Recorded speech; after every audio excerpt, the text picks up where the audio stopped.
Welcome back, everybody, here for game number 2 of the Esports World Cup Grand Final, the Dota 2 tournament. Na'Vi, they've taken out the first game very, very convincingly. We'll see if they can do it in the second game. Of course, this is the matchup of the International, Na'Vi versus EHOME. And the man who joined me at the International will be joining me once again here for ESWC. Slashman, game number 2. I'm hoping we're going to see something different right now. And holy crap, that's a fast pick. We're going to jump you straight into the game, because the bans already happened. EHOME banned out Chen, Prophet. Lich Anime is taken out by Na'Vi. Instant pickup of Spectra from EHOME, and it's back very, very fast with Night Stalker and Ancient Apparition. Well, not really thinking about it. And also two very favorite picks there of Na'Vi. And this time it's EHOME. It's the same bans from both teams. Chen and Prophet being banned out, Lich and Antimage on the other hand. Same bans, really. And this time it's EHOME picking up Spectre first, and Night Stalker and Ancient Apparition in response. So, once again, EHOME picking up with hard carry, and Na'Vi going to go ganking style once again, which is really the way to do it in the current metagame. And they're going to love that too. We saw that ganking style coming through in the last game with the Pudge just being everywhere, and Beastmaster comes up for EHOME as their second pickup. So EHOME probably going to go something a little bit more safer. It has actually been something we've been discussing as well, Slash, just the whole way EHOME actually approaches their games when they play. And before the International, they were always known as a very, very defensive kind of side. Like they'll be calculated when they'd actually push, when they'd actually fight, and it was all about the late game for them. And then the International, they kind of showed us a little bit of a different side of them, with a ganking personality, with also that mindset for the late game. They do have new players, so X has always been an aggressive player, and same with PCT. PCT by them was a new acquisition of EHOME. Not PCT, sorry, PLT, or NUZ in this one. Has always been a very aggressive player, and at that time they also had Crystal, so they had 3 hyper-aggressive players playing for EHOME. And now they got 2 new acquisitions, and they do not seem to be comfortable with them, so they have to go back to the safe style as well. But it's really, Beastmaster used to be like one of the trademark heroes of PLT. But if he plays Beastmaster, who's going to play the hard carry then? They do not have a hard carry player in their team. And I'm pretty sure, well, QQQ is not a hard carry player, 357. X is not a hard carry player by any means. So we probably will see X on... No, actually, I'm calling out QQQ. I'm calling out 357 on Beastmaster. And PLT on hard carry. But it just kind of is annoying if you only have 2 people who are only able to play support and not even do it very, very well either. We've seen PCT playing Clockwork Goblin in the first game, and he failed pretty hard, by all respect for him. And it's just, there's no other way to describe it. He did fail. Pudge is back again. Pudge is back again. I'm happy. I'm really happy they picked up. It's a huge ganking lineup for Na'Vi right now, so really Ancient Apparition will go back into support with Puppy playing him. Nightstalk will go in the hands of Art, and Dendy will take the Pudge, which means they still need their hard carry and 1 more support hero. Hard carry, really? They're going to pick up Mirana if they don't ban him. Mirana? Oh, yeah, that's true. That's true. They're going to pick up Mirana. They're going to pick up Mirana. Nightstalker's going to be the guy on the top lane for them to farm up. And if Mirana's not banned, it's 100% Mirana for host. It's 100%. Do you actually remember the exact picks that actually happened during the International for that first game? Because this reminded me very much of them. During the first game of the International, you mean? Yeah. The first game, I'm talking about the first game of the Grand Final. They were running Pudge. They were definitely running Pudge and Mirana, I do remember that. Viper, they were running Viper instead of Nightstalker because Nightstalker was banned. Well, that's true. It was Viper, Chen, Pudge. They had Chen. Yeah, and Chen. Yeah, Chen. So it is sort of different. They will not have, they now have Nightstalker, and they will most likely not going to have Viper. Yeah, I was about to actually say it's going to be a bad thing for Na'Vi, the fact they've actually got very little pushing power in their lineup, but as we kind of saw during the last game, they didn't even take a tier 1 tower until they actually had 25 kills on the board. Then they took out the tier 2 just because they'd been harassed by the creep wave. Well, they were taking the tier 2, of course there was nobody to defend it. They killed everyone. Yeah. It was pretty harsh. Enigma being banned out as well as Vengeful Spirit here by EHOME. So once again removing out that neutral, any neutral force they're going to have, as well as a VS. Correct bans at the moment, but picking up Windrunner against the lineup, oh my god. Windrunner's not going to have an easy time there. Yeah, Windrunner's going to get ganked pretty hard. Are two heavy gankers. They will need some form, actually what I would like to see from EHOME, but I know they can't run it. By first pick Inspector, they should have run something along these lines of Slaughter. Slaughter would be perfect against Navi's picks at the moment. But EHOME, they, generally speaking, Chinese team, they just don't run Slaughter at all in their lineup. And this is just, I think, it's sort of a manco. Chinese teams are strong and stable, but EHOME's not stable, but normally they are. And they're not flexible enough. That's just one thing that has always been sort of been criticized on the Chinese team, since they are not flexible enough to adapt to the current game situation. I want to have hope. I really, really want to have hope for game number 2. If we find ourselves just sitting here just going, we're at 35 for 2 on the kill count board and we're 10 minutes into the game already, which I feel is going to happen when we hit that first night time. So important for EHOME. They pick up Tidehunter as their support hero now. And Crystal Maiden instantly picked up by Na'Vi. They already know exactly what they want. There's mana for everybody. Crystal Maiden. It's going to be Light of Heaven on Crystal Maiden, Papi on thingy on Ancient Apparition, Arsad on Night Stalker, Dendi on Pudge, and well, really Mirana. It's probably going to be Mirana if EHOME don't pick her. That is. I don't think they will. No, their lineup doesn't really look for Mirana right now. Like, they got their high carry for the bottom lane, Beastmaster for the mid, Tidehunter for support, Windrunner for the top lane.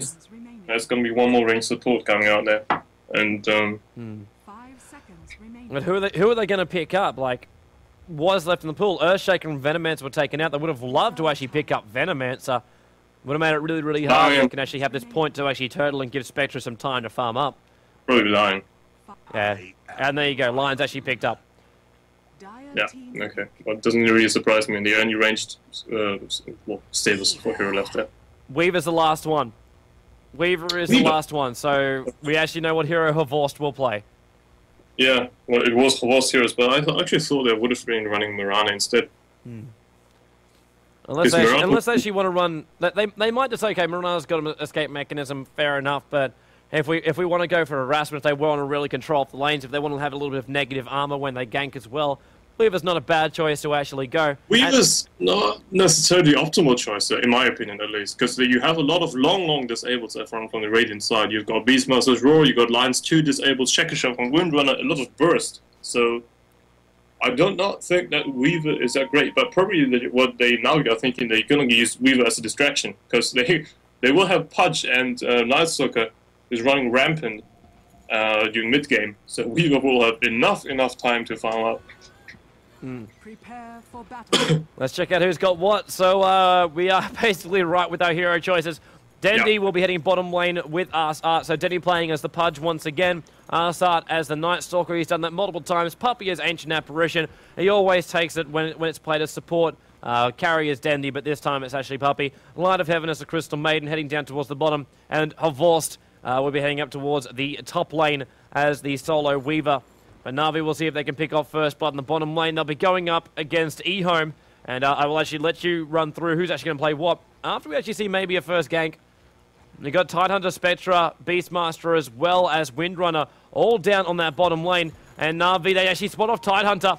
Arsart might go for this Cold Fist there. The slow is there. Beastmaster lets off the axes, clear it up. And in comes Crystal Maiden. They're going to get the first blood here on Tidehunter. He's taken too much damage. Ancient Apparition as she gets the first blood. There's a great shackle shot holding Arsart as well as Dendi together. But they've already taken too much damage. Void goes out in Spectra. He tries to fight it. Double kill for Puppy. Dendi is still not dead yet. PCT wants it, but he can't get it. Beastmaster is still here. Line of Heaven will have that. Actually, does have that frost up if he wants to use it. But Na'Vi are happy. They've got to. They'll fall back into their lanes.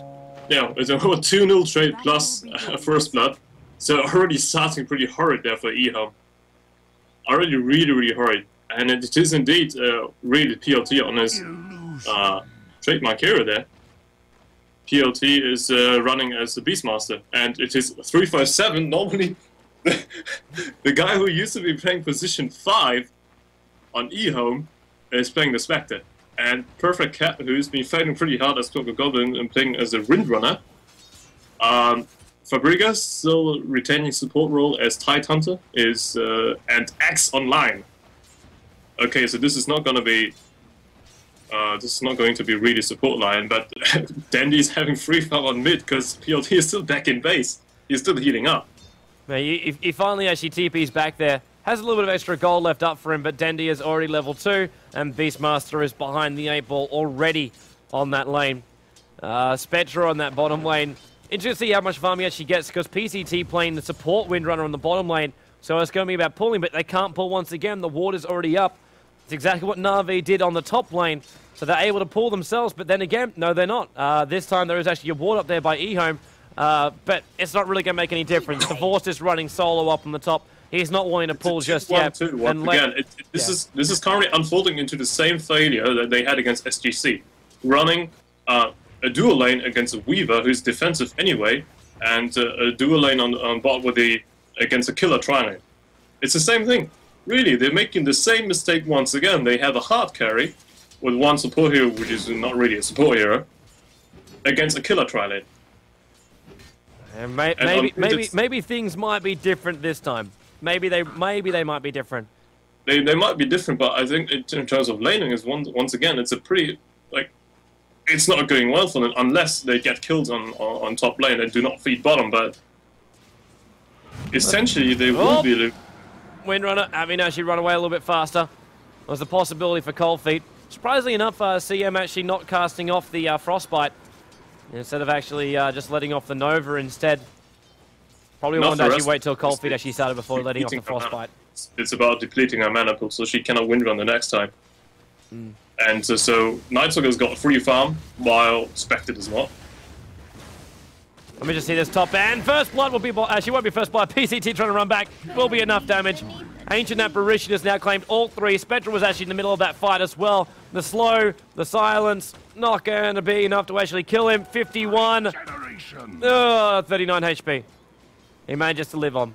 Puppy really wanted that. 3 kills for the Ancient Apparition already. Yeah. Thank you. He's got more farm than Very good play Nightstalker. there. He got a lot of hits in on the Spectre, which is kind of surprising, but I know it doesn't surprise me. I saw he already bought up boots. So 3-0 there for Na'Vi, and it does not look any different. We at least get a change off now. Tanada comes down towards the bottom lane. Which is correct. And we see X actually go solo up against the Weaver. When X gets level 6, then I think really he can actually stand toe-to-toe with that Weaver. Well, changing it right now is already too late. It's already too late. Because they can't do this. If the Titan is still there, he's going to leech XP from the Spectre, but it's still not going to be nearly enough to defend them. If Na'Vi really want to go, this is easy for them to do. It's incredibly easy for them to do. Well, looks like EHOME want to go it. Titan's going to come around the rear. They're probably going to actually try and target down CM. She's the easiest one to kill, and that's what they're going to do. Gush will happen. Dagger as well, maybe holding on to it. She gets frostbitten up. Now they can dagger on Art, but also a little bit of trouble here for Spectra. Is Force back? My big question right now is where is the Ancient Apparition? He's actually running in towards the middle lane because he left that bottom lane and is coming here. Dendy is actually sitting on the sides waiting for a good hook. Surprisingly, the Dendy actually hasn't picked up Beastmaster just yet. It doesn't really surprise me, because even if he hooked him in, Beastmaster is too tanky at the moment. He does need some support from AA if he wants to go. That's why AA left his lane. But on the other hand, EHOME now doing the right thing, seeing that as soon as Puppy left his lane, they went for a kill there on bot, which is absolutely correct. The absolutely correct thing to do. And PLT going aggressive there on Dendy. I think he also wants to have a little bit of a go. Puppy who came in towards the mid. If they get a gush, they're going to get a gush. Axes! Miss! They miss on Dendy. There could have been enough damage to actually kill him. He had no flesh heap, no immunity, nothing like that. No extra strength. And 129 HP. That would have been a kill there on Dendy. But Dendy, I never would have thought I'd actually see a Pudge tiptoe around the corner of a blade. Yeah, very, very good play there by Dendy. If he went straight ahead, I'm not quite sure. It looked like it was the highest range of the axes. So it didn't matter in the end. They failed it. But not sure why AA really left it, and they're probably really eager for the kill on the Beastmaster. But he's difficult to kill. He's really difficult. He's got the Scar to Khan on. He knows where they're going to go. He's got bottom lane gank, bottom lane gank. They need a shackle. They need something. Tana just runs into the lane. And Asa is just like, oh, I'll defend at my tower until nighttime cycle comes. Exactly. It's just they need to do something. I'm not quite sure. I think Puppy's decision of leaving the bot lane is not necessarily correct. They could have just completely shut down the Spectre instead. I'm watching this top lane. We're about to see Lion hit level 6. An Impale as well as a Finger should be enough to actually kill Weaver. Bottom lane is still Nighttime's about to hit. I don't want to take my eyes off that, but I know X is going to want to kill her Vorse very, very fast once Nighttime actually starts. Starts coming down. We're about to go into Nighttime, and there we go. Transition is up. Pudge actually killing off Windrunner. He already managed to pull her back again. Spectra's trying to get out. The dagger did actually pop, but Arsart basically doesn't care at all. He will dive that tower, tanking the tower a lot as well, and Spectra turned around. Actually do a little bit of damage there to Crystal Maiden, but in the end, just gave a little bit of extra time to actually be damaged. And Dendy will help push off the lane.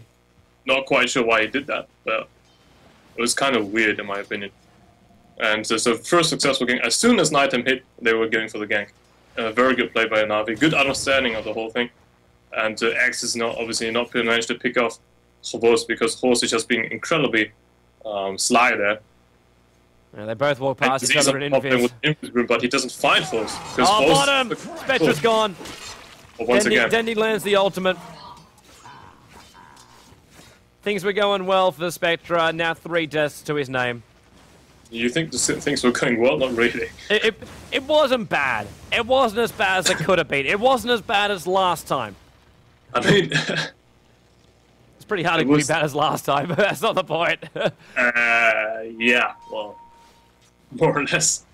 I mean, she's got 19 creep kills and I think three deaths to his name already. Spectre getting shut down so incredibly hard. Titan is basically just running around doing nothing, wasting time all the time, and they cannot. And the gank on top of him was not successful either. Invis wore off there, so Beastmaster's also just wasting a lot of time. I've actually got a double TP coming up towards the top. Well, actually, sorry, one singular TP. Denny's going to look for a hook. If he can latch anybody right now, hook will go. He does! X, he's not in range of the tower. But Dandy just hangs back, sees him, the line was there, they got it, their Beastmaster says, hi, I've actually been waiting here for so freaking long to actually get a kill. Spectra dies in the bottom lane. Night Stalker, pretty low life there, will tank the tower just one hit, it's not going to be enough to actually kill him, and Crystal Maiden just runs in through the back. But it's Ancient Apparition that kills off the Ginger. Yeah, we all love Gingers, but still, basically, once again, dominance on every single lane. Na'Vi are outlaning EHOME by a large margin. They won bot, they won mid, they won top. They won every single lane. Because Weaver not dying to a dual lane is a one lane. Because currently Beastmaster does not have any impact on the game. Neither does Tidehunter because of his very, very low range. Basically, area of influence is not very not a lot. He just is not able to pop 6 just yet. He's only level 4, so no impact on that either. Na'Vi again winning every single lane, so this looks like a repeat basically of the first game, just with different heroes. If EHOME can get back, that's going to be our question, which will be answered in the next couple of minutes. Dandy roared up, Lion should be able to stun. Hex as well, maybe not. Actually, doesn't really matter about it in the end. Night Stalker's going to come up. There comes our Hex. Aeoldi will fly in. Tidehunter is here as well. Aeoldi hits there on the Beastmaster and the Void from Arsart gets the remaining kill. Spectre is here. Dagger on Line of Heaven. They at least want to make this a 2-1 after losing off the Beastmaster, but they have to get closer. Line of Heaven, the power shot actually helps out. And in the meantime, Arsart's actually run completely ring-a-rosy and back to go west. At least one good thing there for EHOME. Oh, no. Arsart, what are you actually doing at this point? Oops. Hello. That's not supposed to be happening. Well, X is together with the Quill Ball, they're finding X. And a lot of damage they're coming out on Arsart, but Checker Shot does not hit. But Finger in the end just basically solves the question, not wasting time at all. But Checker Shot did not hit. Unfortunate. So at least EHOME got something back finally. Obviously they were running on with all 5 across the map to get something back.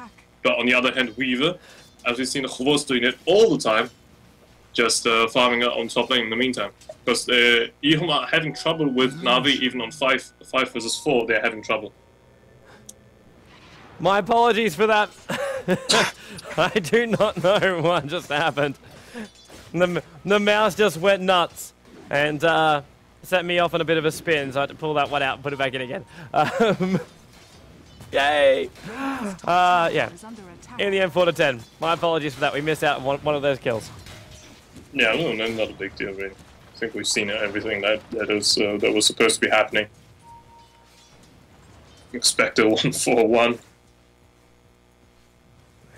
Just, it's so harsh right now, and we've got another kill coming off here. Dendy's actually in the middle right now, but it's going to be a great AA ulti again. 2 for 1. Dendy for a Titan to Beastmaster. Spectre will be the consolation prize. The box of chocolates will not be here because X is coming in. Stun already. Doesn't have that finger. Will lose off the Spectre. Turns Arsart into a frog. As the Crystal Maiden that kills in the presence of the frog. Courier flying back out again too. So what else you got coming down as far as items go? Still that urn. No, the white turned around to fight this. It was kind of obvious that the 2 support heroes were going to come in there. And even were nowhere near that. Losing Beastmaster as well as Tide Hunter there to 1 AA ulti was already harsh enough. So this fight went once again into into Navi's favor. Sorry. I love the force on the top lane too. Just going to take care of this top lane, or maybe not. There's no finger yet, but there will be a stun. Nice blade there by Lion. We'll get the deny on the tower as well as the kill on Weaver. Weaver getting that Hood of Defiance to try and negate the effects Lion actually has through that finger. But X able to actually get... Play. That was a wonderful play there by X. Showing once again, just in terms of individual skills, EHOME are not lacking at all. EHOME are definitely not lacking in terms of individual skills, at least as far as X and PLT are concerned. A little bit of a mistake there by Arsart, unable to actually get the last hit in the tower. Gives it to the creep wave instead. Still no deny, but it works out a little bit nicer. Beastmaster coming down for the rune. Dendy hooks him up to the high ground. AA ulti will ensure this kill. In fact, it is actually what gets the kill. And Dendy just sits there for a second being roared up. So Beastmaster popped his ultimate just then too. Not what they wanted to lose. Now Lion's going to come in towards the middle lane. Puppy. The Ravage does pop. Will they be able to kill off a Vorce as well? He actually lands up the stun, but because he's actually locked in the moment in the cold feet, tries to TP out. But that was a waste of a TP. Her Vorce was always going to kill him. And now Dendy also going to have a look here for Arsart for Tidehunter. Yeah, I think he knows he's there. He knows he's there. And now he comes out. Look for the hook. Misses the hook. At least there's some good play there with the Jangos. Not Jangos, not Jangos. Sorry, I'm currently losing myself as well. But although EHOME sometimes managing to get a few kills is not really important. It doesn't really matter because Na'Vi are controlling the whole game flow. You just watch the goal graph as it slowly digresses the way towards the Dire. You can see all those kill marks as well going across the bottom. There's a lot of them. A lot of them. 7 to 16 though. It's still amazing that the kill count is actually only 9 the difference, especially when you got Night Stalker as well as Pudge on the field. We are now into our next daytime cycle. One very, very important move where all 5 of them were on bot lane and killing 4 of Navi's heroes while only losing 1, which was a 4-4-1 trade. It was a good thing by EHOME. It's the only thing that's keeping them in the game, really. And excellent play by X all the time. He might be able to actually really set up a lot of stuff for his team. The Ravage, that's a simple thing to actually pop off in the end. He's not going to get a Blink Dagger or anything along those lines, so Titan will just have to basically tank and walk in. But what do we got from Lime? Intel Tread, Stick Charge as well as Bottle. Doesn't have a lot of money apart from that, but that's still decent for him. Being 14 minutes into the game, considering how hard a time they've actually had. Beastmaster walking around with Stick Boots and Dust, as well as a Bottle himself. There's really not much that EHOME currently have, and they have to make use of it. They have to outgank Na'Vi while it's daytime, because Night Stalker then is not that effective anymore. He can't move around freely across the map. Na'Vi with 4 heroes trying to actually push down this bottom lane. Possible gank as well. We see the AA ulti flying towards the middle lane. A little bit of a waste for that. They probably would have actually liked it if this team fight happens on the bottom lane, but EHOME will be able to take out this tier 1 tower in the mid at least.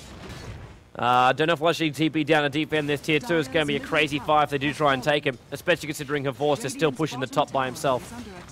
Havorce is pushing the top lane, and EHOME, a lot of their spells are on cooldown, and they're not full HP, full mana at all. So they basically cannot defend that tier 2 tower at all. What they need to do is try to get Havorce on top lane, which is still difficult considering he's a Weaver with a Hood of Defiance. Yeah, he's already run back towards his own neutral, so they won't be able to do that.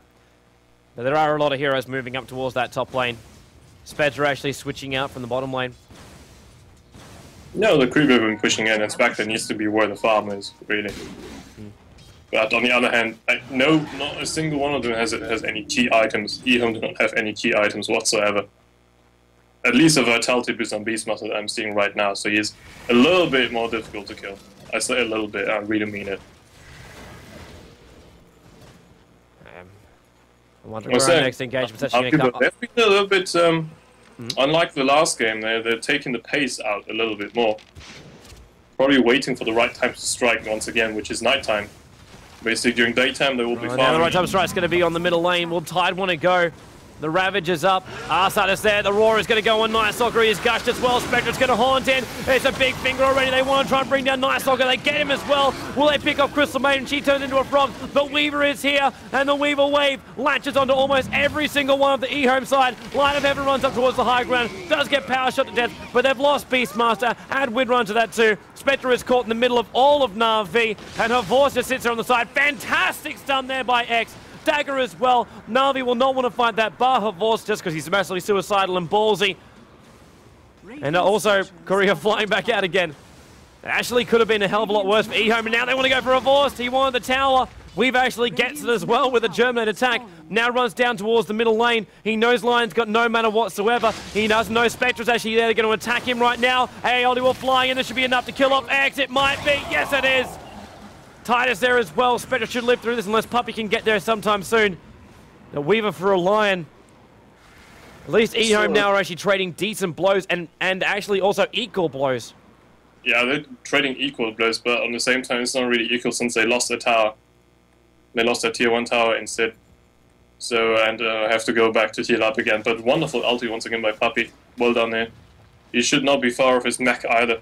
So once his mech is up and nighttime hits once again, Na'Vi gonna go on the ganking spree. Yeah, basically, this time the EHOME it did not go too bad for EHOME, was simply because the positioning of Na'Vi's heals was not very good in mid lane. Night Stalker was diving past the tower, so he could be taken out before the fight even started. So he did not have any impact on the game whatsoever.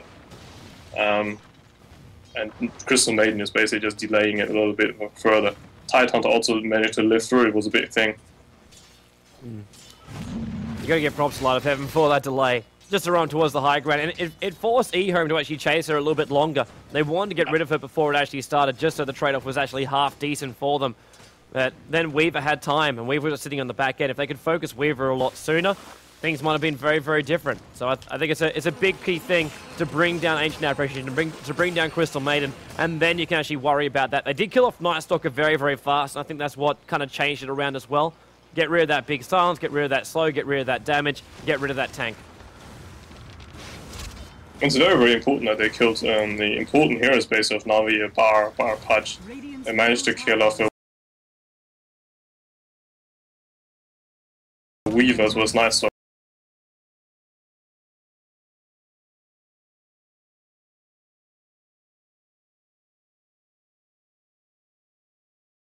Because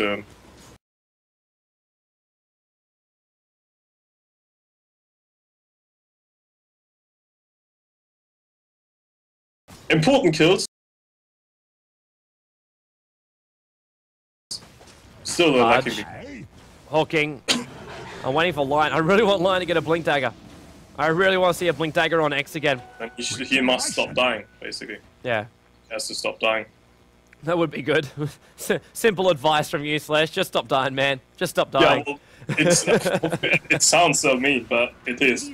It is true. Dandy's looking for a hook, making it actually a little bit harder there because of the ball, but he does actually find the angle. Ravage pops though when Tidehunter gets caught in. Spectre's going to haunt right on top too. A Vorce in the fight. Tide is gone. Good AA ulti hitting off again too. Arsar taking a lot of damage. EHOME, will it be enough? The Hawk actually bringing Beastmaster back in again. Double kill in for Pudge. Spectre goes down. Crystal Maiden with the last hit for that. Stun actually holding her Vorce in place as well as the power shot, but he time lapses that damage back again.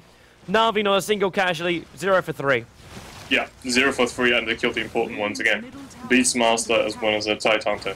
X was fingering the Night Stalker, but the Night Stalker's got a Vanguard as well as Urn, so nobody really cares about it. If you think it's somebody else, maybe that would have been a better target to choose, but it looked disorganized once again. It just does not look like team synergy, because every single one of EHOME seals was going on a different one. They were all going on a different target, while for Na'Vi, it was pretty clear. Pudge, we kill the guy that Pudge hooks out, and they did so successfully as well. They killed the Tide Hunter and then focused on the Spectre afterwards. And now with those heroes down, and we see EHOME trying to actually get some sort of control back on their lane. The time for Roshan's now up. It looks like also the Hood is completed up for Dendy as well. He'll grab himself an invis room, bottle that one up, complete up his hoods. That's a second Hood now up on the Dire. Also, that mech it was actually completed for that battle too. Mech and Arcane Boot, so life as well as mana coming out from Puppey. The Beastmaster Crow is going to come in, so they do see Roshan happening. But they realize that Roshan is so low on life, there's nothing they can do about it. They can't. This is the biggest advantage of Scourge or the Dire, in both cases in Dota 1 as well as in Dota 2, because if you have dominance as the Dire side, it's easy for you to take Roshan, because it's on your side. And you have 2 towers and the 2 tier 2 towers to TP to, really, and even the tier 1 tower right now, because it's still standing there for the Dire. So it's easy for them to do. It's the biggest difference between the Radiant and the Scourge is the Roshan bit. Yeah, but it always just comes down to map control when you look at it. If you control the map, if you control your tier 1 tower still, then Roshan becomes a lot harder. It is closer, but it's also very, very narrow if they do jump in there, and there's a larger area for the Radiant to actually fight when it actually happens. They can come in from multiple angles to actually stop this if the Dire do actually go for it. Where the Dire actually have to kind of like loop around to actually stop the Roshan attempt as well, unless they have blinks or some form of ability to jump in. So it does kind of like balance itself up as far as positioning actually goes.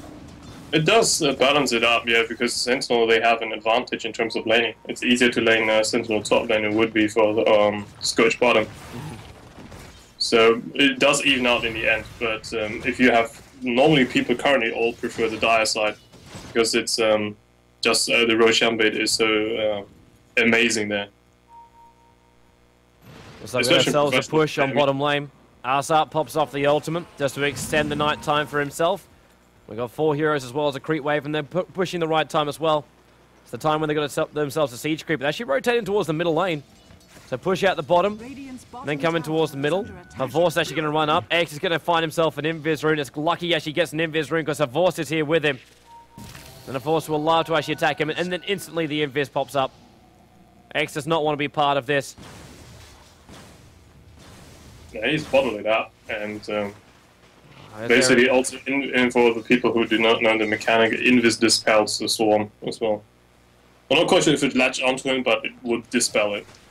They would fall off. Do see Lion now completely caught out of position, so he decides in the end just double-click the TP scroll, come back to the main base, and then see if they can defend this tier 2 tower on top. At this point, I don't think they can, especially considering Dendy is walking around in his own invis rune. Does get spotted out. Top tower has fallen. And Windrunner also, like, weird positioning here for EHOME. Like, they're pushing out their lanes, fair enough for them, but they keep on pushing out, get caught between Na'Vi and their own base, and then decide, okay, I just have to TP myself back in again. Yeah, maybe actually that was not too bad. That was not too bad to do from PCT. He's currently doing a better job, definitely, than last game. Na'Vi knocking on the door, just trying to kill off that board. They did get it as well. Claimed by the beast. Axe is flying out from the Beastmaster, but that doesn't really... It only hit the Crystal Maiden. And even then, they have a mech to count on. Dendy got his position. Actually, no, he didn't. There's actually a Radiant Ward. They're already ready for this. I love that from EHOME. They've got a Sentry Ward up right now. They wanted to know that Dendy was actually going to put a hook out. He's going to look for another one right now if he can get a combo. He's looking for anybody. He actually walks straight into Beastmaster. A Beastmaster walks into him, pops up the ultimate, Spectre Horns in. Ravage now goes, holds Dendy in place. Dendy actually goes down very, very fast. Weaver does actually go down too, so buyback. Not Weaver going down, sorry. Weaver actually helping out. They're going for the Spectra. Dendy takes a fall again. He came straight back in again. It was the Aegis, the Immortal, which actually let him respawn. That's why I was getting myself confused. As, wow, Beastmaster getting completely nailed. Havor's is just sitting there on the side with Puppey as well as Light of Heaven. They're just ripping this EHOME side while they're trying to fight this. As we see Tidehunter try and go back up again. Spectra's back again too. We'll be able to pick up Light of Heaven. So should be able to pick up a double kill right now. But it's cost him with buybacks. Weaver trying to run through. Pudge gets the hook. And Spectra should be able to be brought down right now. Havor's even less off the Weave Wave. Drop down the armor. Dagger as well. Havor's actually in limited trouble. Lion with the stun. Does stop Dendy. But Dendy's already killed off the Spectra. I thought the amount of damage Dendy was actually doing there to the Spectre would actually reflect and actually kill off a Force, but in the end, they will survive through the battle. They all survived. Well, Dendy brought back. He basically was 3 times in the fight. Once after ages and the second time on when he brought back. Good play there by both sides. EHOME still holding on to their to the tier 3 tower, which is a good thing. On the other hand, it cost the buyback from Spectre, who died once again. So Dandy died very fast in every single fight till now because of the minus. Dandy might actually even go down right now. X is currently on the chase. He'd love this kill.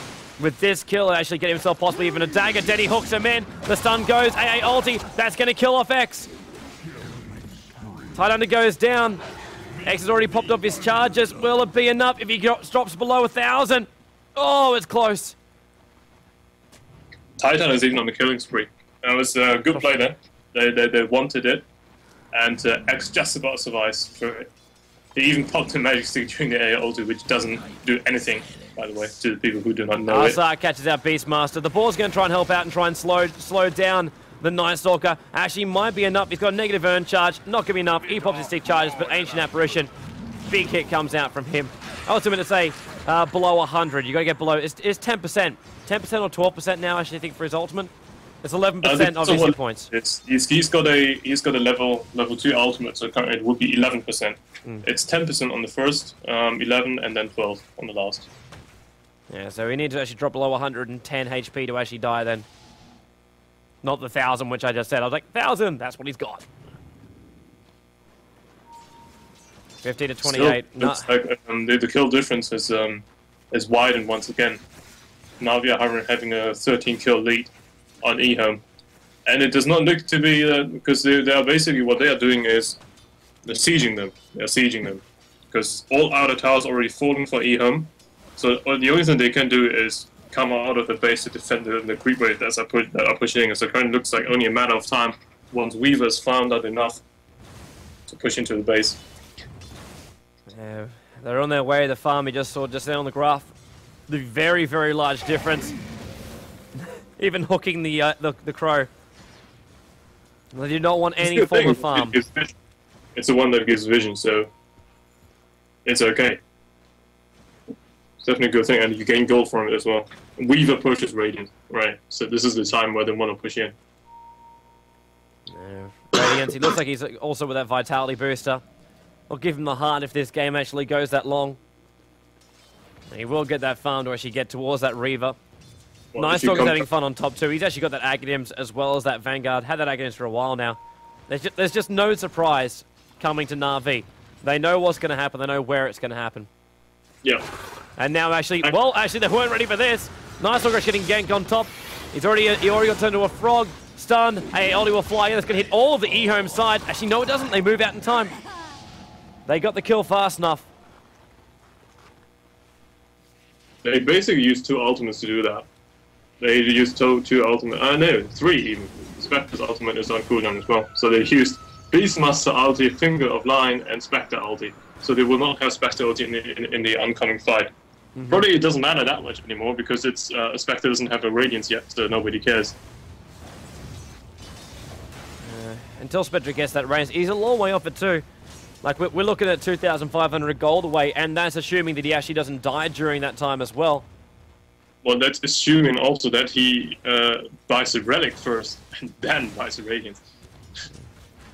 So, EHOME definitely, they have to turtle this pretty hard. I mean, they've always been considered the masters of turtling, at least the EHOME flagship has been, but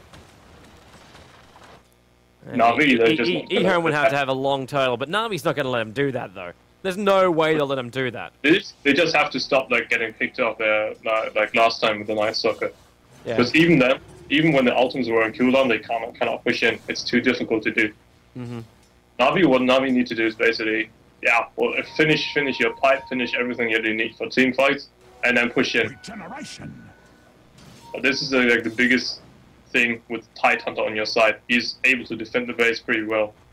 He just excels in team fights. But if they can pick one guy off together with Pudge or Night Stalker, which is so incredibly easy to do, pick up one guy and then push in 5-on-4. It wouldn't be too bad for them. They're about to actually complete up their mech too. They've bought themselves enough time that mech will be completed on Windrunner in about 500 gold. And Lion will actually now have enough for his Blink Dagger. So if they need that initiation, if they need to actually catch like one hero, like we saw just before, Night Stalker got caught out just around the top where the tier 2 tower used to be for the Radiant side. They came up, they initiated, just seeing a little bit too far out. The range you get from the Lion Blink and then the range on the Impale as well, that's a lot. And there's that Blink they actually now purchased up. They can actually find these heroes to pick off. So if they do get them, they get the advantage. They'll slowly get it back into the game. Yeah, they have to get slowly. They have to do it with ganks. It's the only way they can get back into this game. They will need to create a lot of trouble there so Spectre can farm up in the meantime. Na'Vi about to create trouble of their own on the bottom lane. There is a ward from the Radiant watching this movement, but they can't see it because they're currently smoked up. The smoke actually still has a couple of seconds, probably about another 10 seconds, and Spectre's got to be really careful right now. He is up by himself. Nighttime hits. Night Stalker's going to love this, but he's not one of the ones up here on the top. Spectre's going to TP out, but it's too late. Ulti from AA.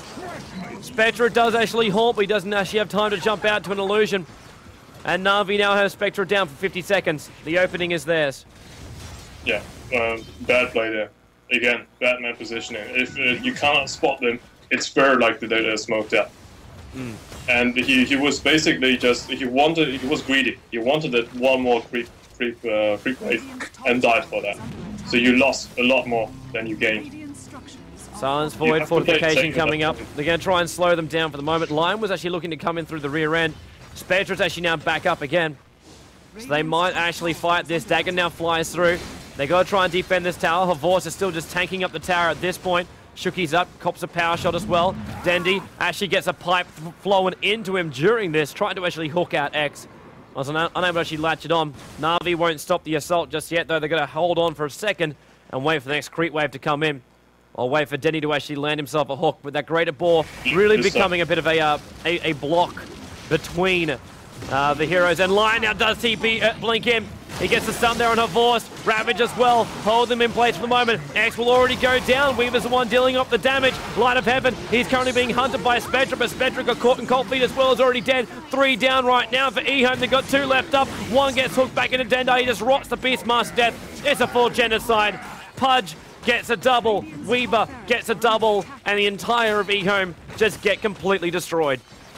Yeah, what they wanted to do is pick up the Weaver before the fight, but it didn't work out, because X blinked in, and the rest didn't follow. X managed to blink in and impale the Weaver, and the rest didn't follow, so it was easy for Dendi, as he was standing next to the Lion to hook him in once more and ulti him. So with Lion out of the fight, it was easy for them to do it. It basically only CM died, and nobody cares about a CM there. Pudge with a hook! Even at this stage of the game, he still hits it. AA throws down the Ollie to help out. Latches the Windrunner, who was the first one to actually respawn. But the top barracks is gone, the mid barracks will follow, and they'll just rotate down towards the bottom and finish it off. Even now, Spectre and Beastmaster's up. And once again, Na'Vi completely outplaying EHOME. I do have the impression that EHOME is just not... They're currently just... They do not seem like a team. They just seem incredibly disorganized all the time. Like deciding once again, like the last fight, X blinking in, the rest of the team not doing anything. Amazing last fight here as well. Horvorse took so much of the damage, even ran out, bought himself some time, and then actually just time-lapsed himself back in again, continues the damage. They do actually lose Dendi during this fight. Kusamaiden will come in, and they will be able to pick up Beastmaster, they being Na'Vi. Actually, fantastic shackle there, holding Weaver and Light of Heaven in place. But the Ancient Apparition, Buffy just hurls down the kill, will help to kill off Tidehunter. Gotta be careful with his life though, PCT's also here in the mix. Light of Heaven doesn't actually have that Frostbite up just yet, should actually die. Power Shot misses here by the Windrunner, does get the kill, but has bought more than enough time for Arsart to come back down towards the bottom lane. Kills him in the last moment. Actually doesn't, it's actually Puppy who picks himself up a triple kill, but it's Arsart helping him out in the last portion of the nighttime. In the meantime though, mid and top are pushed through, tier 4 towers are under harassment. And there's going to be mega creeps as well, because all of EHOME side are down. Lion was going to come in right now, but... The GG call is up. GG call is up. Congratulations for Na'Vi. Convincingly, once again. Very convincing win against EHOME. First game was a very one-sided stomp. And game 2 was, well, EHOME defended a little bit better. Most of the individual performances by Beastmaster and Lion, but the rest just... didn't perform at all. That was just a horrendously bad play there. Yeah, At the end, EHOME just trying a little bit of a luck there to try and kill off Puppey. But the support was there from Na'Vi. The mega creeps will come. The mids are still pushing in. And actually now disconnecting is EHOME. They have finished, and looks like even Na'Vi, they do want to finish this off properly, and we will stick with it until the game is actually over. The towers are already being pushed, and looks like even Windrunner's trying to pick off a couple more. But actually, he gets a freaking awesome shackle shot. Might be enough to actually get a kill here on Night Stalker, but still locked in by a creep wave. Wind runs out. But yeah, Puppey will also take a fall. They've left the game by the looks of it. That is going to be GG. So we'll leave the guys here. You can see the end scoreboard as well. Just so much fun for Na'Vi. Just everything going their way for both of the games. 22-44. Not exactly the grand final we were really expecting, Slash. No, we definitely were not, because EHOME managed to take out the team that beat Na'Vi 4GL. I'm not sure how they did it, considering their poor performances just now. I have no idea how EHOME managed to beat 4GL. But apparently they did. Maybe they expended too much power on it. Maybe. Not quite sure. Maybe it was just individual outplay. We do not know. But it was absolutely horrendous play, both games. Just incredibly disorganized. That was not a team. That was just not a team. And Na'Vi have won very, very deservedly. And yeah, they get to take the larger portion of the 22,000 US dollar. Actually, is it 22,000 or euro or US? They're still 22 grand. They take the larger portion of that, taking out the first place. We do actually have the second place as well. It does go to EHOME, so even though EHOME, maybe they just have something with Na'Vi. Maybe just Na'Vi just intimidates them. They don't really quite know how to play against them. And that might be the reason why they took out 4GL. Like, EHOME, they were shaking in a lot of their games they did actually play, but they still won in the group stages. You still got to give them props for that. And even though they are struggling currently in the world of Dota 1, they come into the world of Dota 2 to try and compete as well, and they get through into the grand final of ESWC. That you can't say, well, that was really, really bad. And they're in what was called the group of death, basically, because all the top teams were actually in that too. So, still props to EHOME for actually getting as far as they actually did. Second place. It's not really a bad thing when you actually had a couple of the teams. Like, you had Monkey in there, we had Na'Vi in there, we had Moscow 5 in that pool as well. There's a lot of really, really good teams competing. So you still got to give props to EHOME for actually getting this far, Slash. Well, definitely. Also, I just got the information that 4GL managed to beat Monkey very convincingly in the third place decider. So EHOME, they must have done a really, really good job in the semi-final, but in the grand final, their performance was just off. It was completely off. There's no comment on the first game. Basically, not keeping Pudge down. They want not keeping Pudge down at all. They want to keep the Spectre and even failed at that, because Spectre was getting the kills due to the feed of Clockwork Goblin. So, although I would always say that EHOME is a team to watch out for. These two games have just proven that they are not the same EHOME. It's simply a lot of people, fanboys, are expecting out of them simply because their name is EHOME. Yeah. And it just rings the bell because they were undisputedly the best team of 2010. But if you have so huge roster changes and, well, do not practice that much, it's fairly... Even a team like EHOME will fall. Right. Well, we saw like individual strength of people like X. He was outlaning a lot of people. He got that one kill on Weaver solo. That's a very good play there, but that's not enough. Dota is a team game, and these two games just underlined it. Yeah, that it is. And teams are really hard to hold together. That's why the Chinese scene is always chopping and changing. Same with the European scene. We're looking forward to seeing a lot more teams as well in the future for Dota 2. I still got to say, my match of the entire competition, and I will upload the VOD very, very soon, that is actually the game that Na'Vi played just recently up. And really, I wasn't expecting anything less. It is my game of the tournament, Na'Vi versus Monkey. It was amazing. It was fantastic play, and it shows why Na'Vi is still respected as the top Dota 2 team. They've taken out both the two major competitions for Dota 2. Let's see if they can keep on doing it in the future.